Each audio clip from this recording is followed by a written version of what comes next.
O futuro é o próximo segundo. Eu pensei, no auge da clareza, que amanhã eu poderia não mais existir. Era uma vez uma garota que, diferente de Alice, aquela lá do País das Maravilhas, ela sabia exatamente para onde ia. Cada passo seu era pensado e calculado. Seus objetivos ambiciosos eram milimetricamente planejados. Essa pessoa, controladora e cheia de certezas, era eu, Renata, 5 anos atrás. Até que um dia, aconteceu a TRAPS na minha vida. TRAPS, oi? Pois é, com nome esquisito desse, não deve ser coisa boa. A TRAPS, ela é uma síndrome genética rara, que tem um alto poder incapacitante. Então, o meu corpo ele entra num processo constante de inflamação. Então, é dor nos músculos, ossos, articulações, febre, problemas na pele, no intestino, no estômago, entre outros sintomas que nem vale a pena eu comentar aqui. E, então, minha vida ela se transformou mais numa novela mexicana, com muito drama, lágrimas e choro escorregando. Então, diagnóstico inconclusivo, choro escorregando. Exames que não davam em nada, choro escorregando. Troca de médico, choro escorregando. Cabelos caindo no chuveiro e eu quase fiquei careca, choro escorregando. Totalmente diferente daqueles desenhos inspiradores da Pixar. Em uma jornada médica de 3 anos, muitas vezes eu vi a minha vida escorrendo pela palma das minhas mãos. E cada perspectiva de diagnóstico aumentava a complexidade das doenças e diminuía a minha qualidade de vida e a minha expectativa de vida. Então, agora imagina só, a sua vida toda organizada e, de repente, pernas para o ar. Eu não tinha mais controle sobre a minha vida, muito menos sobre o meu corpo. Tudo que era sólido e certo se dissolveu. E foi nesse momento que eu perdi a minha visão de futuro. Eu não conseguia ver além. Eu entrei num círculo vicioso de incertezas. E apesar assim, de todo o apoio familiar, de amigos e pessoas conhecidas, e aí vai um coraçãozinho especial para minha mãe, em vários momentos eu perdi a esperança e até a fé que aquilo tudo fosse se resolver. E eu passei pelas 5 fases do luto. A raiva, a negação, a barganha, a depressão e a aceitação. E assim, eu estou nessa aqui ainda, viu, minha gente? Porque assim, precisa de muita terapia. Então, como dizia Jean-Paul Sartre, tudo foi calculado, exceto como viver. Sendo que eu sou uma pessoa que eu tenho uma personalidade muito forte. Então, eu me recusava a transformar isso como um definidor da minha vida. Então, ela me lançou um desafio, e como dizia o meu pai, eu sou um burro brabo, e foi com essa braveza, toques de humor e muita acidez que eu vim levando essa jornada. Para quem não entendeu a vibe, essa sou eu das minhas milhares de idas para São Paulo, tentando fazer um pole dance numa placa que eu achei engraçadinha. Então, assim, a gente até pode sofrer, né? Mas não pode ter piada. Eu vou falar um pouco para vocês agora sobre como as pessoas elas não sabem lidar com outras pessoas doentes, tá? Durante 4 dos 5 anos que eu falei para vocês, eu andei de muleta. Às vezes com uma muleta, às vezes com 2. E, assim, as pessoas elas são muito indiscretas. E toda vez que eu entrava no elevador, ou em outros ambientes também, mas no elevador era batata, sempre via alguém perguntando, o que foi isso na sua perna? E eu descobri, com o tempo, que se eu falasse a verdade, as pessoas elas teriam uma resposta padrão para mim. Ou elas diziam que tinha um médico que ia resolver o meu problema, que ia descobrir o meu diagnóstico, ou ela tinha um medicamento, um tratamento milagroso, ou ela conhecia uma pessoa com a mesma coisa que eu, mesmo minha doença sendo rara, tá, minha gente? E ainda, e essas eu realmente gostaria de botar num potinho, você tem fé suficiente para se curar? Então, a partir daí eu comecei a mentir. E as pessoas perguntavam para mim, o que foi isso que aconteceu com a sua perna? E eu dizia, fui atropelado por um caminhão. E elas não precisavam saber que era um caminhão chamado TRAPS, né? E aí eu vou abrir um parêntese realmente para agradecer todos os profissionais que no último ano me tiraram das muletas, incluindo meu marido, porque eu não casei à toa.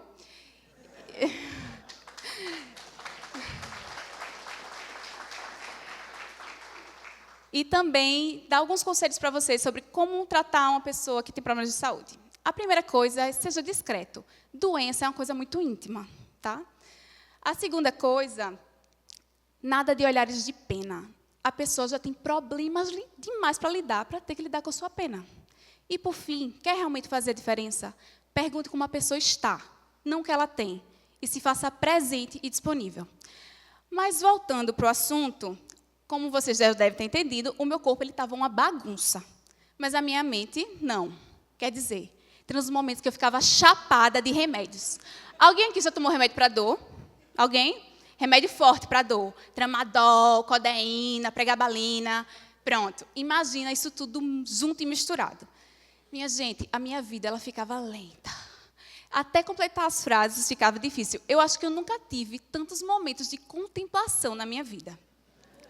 Mas, tirando isso, nos momentos mais calmos e também nos longos períodos de cama, eu comecei a fazer coisas que muitas vezes eu queria e não tinha tempo. Então, eu comecei a ler, a estudar, a desenhar, a desenvolver bijuterias, entre outras coisas. Eu precisava colocar toda aquela energia em algum canto, porque eu não conseguia mais trabalhar, eu não conseguia praticar atividade física, que era uma coisa que dispersava a minha mente, e também eu não tinha mais vida social, porque sair com dor é muito difícil, e parece que todas as cadeiras de bares e restaurantes de Maceió são desconfortáveis. Fica a dica. Até que um dia, no meio desse caos todo, e assim, ninguém imaginar, 2 amigos, com certeza não batiam muito bem na cabeça, eles me propuseram uma sociedade. Cada um tinha suas próprias atividades, né? Mas essa empresa era uma coisa aspiracional, um plano para o futuro. E a minha função seria pensar em soluções que poderiam ser legais para o mercado. Como vocês podem imaginar, eu aceitei. Eu precisava colocar toda aquela energia, ócio e pressão. E as pessoas que me conhecem sabem o quanto foi difícil para mim, porque eu sou uma pessoa muito inquieta. Então, a limitação foi terrível. E foi aí que aconteceu o empreendedorismo na minha vida. Mas o fato que mudou tudo e girou a chave foi quando eu fiz um curso de currunting, que é o currunter, ele é um curso de currunting para moda, tá? O currunter, ele é um profissional que ele capta mudanças de comportamento e aí ele tenta descobrir qual vai ser a próxima grande novidade. Ou seja, a pessoa estuda comportamentos que vão impactar o mercado e o mundo. É meio que um estudo do futuro. E aí, depois desse curso, nos meus momentos de contemplação, eu percebi que as técnicas aplicadas naquele tipo de pesquisa, ele poderia também ser aplicado para outros negócios, para outros tipos de negócios no geral. E então eu fiquei com essa ideia martelando na minha cabeça. E foi aí que eu decidi que eu queria estudar o futuro para poder fazer o presente melhor. Sabe, a gente vive meio que desconectado da nossa questão da própria mortalidade. Ninguém fica pensando o tempo todo. Eu posso morrer amanhã, eu posso morrer agora. Você pode morrer agora. Mas a gente vive no automático. Isso, assim, é uma coisa maravilhosa. Essa arrogância ou falta de consciência humana, ela é nosso instinto de defesa. Se a gente ficasse pensando o tempo todo que ia morrer, a gente surtava. Agora, imagina vocês, no dia que eu tive essa clareza mental, que amanhã eu poderia não mais existir. E a doença faz essas coisas com a gente, ela dá esse choque. A primeira coisa que eu fiz foi raspar minha previdência privada. Casar e viajar de muleta e com 3 embolias pulmonares para o deserto do Atacama, no Chile, a mais de 3.000 metros acima do nível do mar. Eu fiquei sem ar igual eu estou agora, tá? Então, mas tirando isso, assim, a questão pessoal e viciante que se tornou estudar tendências, estudar o futuro, é porque eu comecei a ver um futuro do qual eu não sabia se eu faria parte. Por mais estranho que seja, eu tinha uma sensação de conforto, que nem esse abraço aqui. Então, eu ficava animada de ver pedacinhos do futuro que eu não sei se existiria para mim. Depois daquele curso, eu comecei a ver todas as transformações que estavam acontecendo no mundo. Eu ficava observando os sinais de comportamento que mudavam, eu cruzava informações, era um verdadeiro universo paralelo na minha cabeça, bem Black Mirror. Mas cada vez que eu aprendia algo novo, eu tinha plena consciência que a nossa realidade está mudando profundamente e aceleradamente. Minha gente, o mundo está muito doido. Coisas que funcionavam durante vários anos, hoje, simplesmente não funcionam mais. E a sensação que eu tenho é que as pessoas, ou elas estão desligadas, ou estão desnorteadas. Ou seja, consequentemente, elas estão despreparadas para o futuro. E aí foi que eu percebi que alguém precisava ajudá-las nesse processo de despertar. Então, olhar para o futuro e se preparar para o futuro se tornou uma questão de sobrevivência. Como assim, Renata, sobrevivência? Com essa mudança acelerada que a gente está passando, se abre um cenário tanto criativo e cheio de oportunidades, como, do outro lado, tem um cenário apocalíptico, quase de destruição. A gente vê setores e segmentos sendo engolidos ou dizimados. E o que é que acontece? Lembra aquela empresa lá que eu falei? Aquela empresa, ela, junto comigo, ela evoluiu, ela se reconfigurou e se transformou na Mescla, que é exatamente isso, uma mistura de pessoas de várias áreas diferentes que se propuseram a mudar realidades a partir do futuro, baseada em pesquisa e desenvolvimento para negócios. A nossa missão é linda, ir além do agora. E foi nesse ambiente seguro e livre que eu tive, dentro das minhas de milhares de limitações, criar, testar e inovar. E foi lá na Mescla que, nos meus momentos, eu comecei a me aprofundar no estudo do futuro. E eu criei um método de pesquisa de tendências. E o foco principal desse método era que ele se adequasse à nossa realidade e preparasse as pessoas para o futuro. E aí você vai dizer, Renata, desculpa, mas pesquisa de tendência não é algo novo. O que é que tem de inovador nisso? E aí eu vou perguntar para vocês, quantas pessoas têm acesso a ela? Quando você vê no mercado de empresas que trabalham com pesquisa de tendências, os clientes delas são grandiosos. É Disney, Puma, Red Bull, Volvo. Então, as pessoas, elas não têm acesso a essa informação. E uma coisa que eu percebi na minha jornada é que o acesso à informação qualificada e ao conhecimento, ele muda realidades. O acesso ao futuro, ele muda realidades. E o acesso é a sobrevivência. Então, como dizia William Gibson, que é um escritor e visionário, o futuro ele já está aqui. Ele só não foi igualmente distribuído. Hoje, na Mescla, a gente tem uma solução acessível para pequenas e médias empresas, que são mais de 90% das empresas que giram a nossa economia.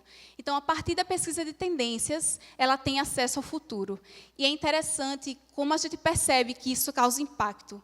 A empresa ela vê o futuro, ela sabe que pode ser diferente, muitas vezes difícil, ela vai ter que se adaptar, mas a partir dali ela sabe o caminho, para onde ela vai. Então, é interessante que quando a empresa ela se atualiza, internaliza aquela mudança, ela impacta todo o ambiente, e é um impacto em cadeia. É engraçado que, em determinado momento, estudar tendências, estudar o futuro, mudou, é tão entrelaçado com a minha história pessoal que fica difícil dissociar uma coisa da outra. E eu aprendi a ressignificar a minha própria vida, mudar a minha realidade e mudar a realidade das outras pessoas. Então, a pesquisa de tendência ela me deu um propósito. E é interessante porque não é só ligado a negócios, é ligado à minha história pessoal também. Quando eu ainda não tinha o meu diagnóstico, e meu corpo estava com altos picos de inflamação, eu fiz alguns tratamentos experimentais. Um deles foi a plasmaférese. Basicamente, eu me internava no hospital, colocava um catéter, e o meu sangue era filtrado numa maquininha. O tratamento em si, ele trazia benefícios para mim, mas eu ia contrariada. Me internar, colocar um catéter, que era um sofrimento. Até que um dia, pesquisando tendências, eu descobri que era uma tendência de bem-estar. As pessoas faziam isso para ficar jovens. Tá? Então, uma coisa que era um sofrimento para mim, me fez ficar gata. Ou seja, essa pele aqui de 25 anos, no corpinho de 33, foi o resultado de mais de 30 sessões de plasmaférese. Tá? Mas, assim, tirando essas brincadeiras, eu também tive acesso a terapias integrativas que ajudaram a minha qualidade de vida. Eu também tive acesso a acompanhar a primeira vez que fizeram a reprogramação genética numa pessoa com doença autoimune. Então, isso ainda está em estudo. Então, o futuro me dá esperança. Eu ainda não me curei. Eu estou aguardando a medicação há 2 anos na justiça. Tem alguns dígitos no final, por isso que demora tanto. Eu ainda não virei digital influencer. Quem sabe depois do TEDx eu vou ter mais de 600 seguidores no Instagram. E a mescla, ela ainda está caminhando para ganhar o mundo. Mas uma coisa que eu tenho certeza hoje, além de ser uma pessoa rara e cara, é que a pesquisa de tendência ela devolveu uma coisa que eu tinha perdido lá atrás, que é a minha visão de futuro. Então, o futuro, ele está ali, cabe a você fazer parte dele. Então, aproveite seu próximo segundo para construir e acessar esse futuro. Eu finalizo com a sabedoria do passado, que me inspirou muito durante a minha jornada. It's a new dawn, it's a new day. It's a new life for me, yeah. It's a new dawn, it's a new day. It's a new life for me. Ooh, ooh, ooh. And I'm feeling good. Obrigada.